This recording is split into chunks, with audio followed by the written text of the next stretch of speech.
Sunday, December the 10th, 2017 to you. Today I'm going to take a break. No, I'm not going to skip my daily letter. I'm not going to refer to world events, however. Today the World Cup commemorates the International Human Rights Day. Therefore, I would like to reflect on human rights precisely. For start, these very letters are human rights intensive, if I may borrow some of the economic jargon.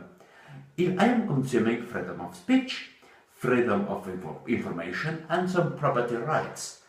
On the other hand, you are consuming your freedom too, as you are using your time to read my letters. Our rights are not exclusionary goods. If I exercise my rights, you can exercise yours. However, our rights are sometimes rivals. If I exercise one right, it means I must forgo another one. Consequently, the challenge our society usually faces is how to make our rights less exclusionary and less rivals for the sake of our convenience and our spiritual development. We are born with our rights, but we are unaware of them.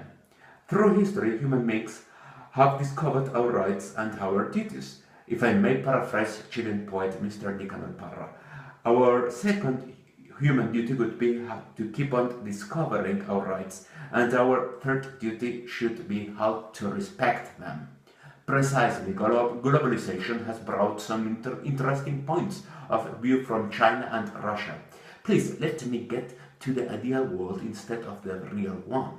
Eastern societies rely on collectivist mindset. Because of both historical and geographical reasons, they believe that it is the group what matters rather than the individual. That said, the group should encourage individualistic good. However, societies are globally irrational given the complexities of individualistic interactions among their members. Furthermore, it is impossible to have a social utility function which could mimic an individual one. That is not mine, of course, but Professor Kenneth Arrow's. So collectivist groups tend to have strong leadership, father figures, so that they could use their own utility functions and overcome that irrationality problem. If that is the case, though, then those leaders should be required to have a superhuman moral. If I have to give up my rights, I should expect a benevolent ruler in return who could act for the common good. But that is almost impossible. For start, humans are mortals. They are not gods. Given their limitations, leaders act accordingly. Finally, it is too tempting to say we Westerners are individualistic when it comes to our rights.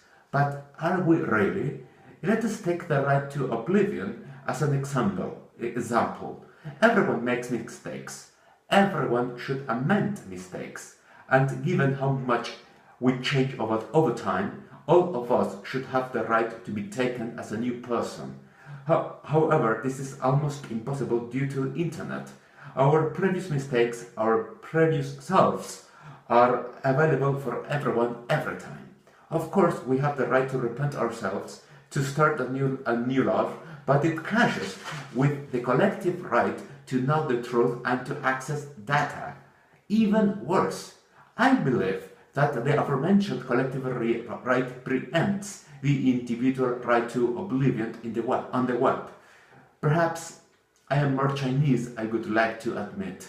I have China in my mind, as it were. The world is still on.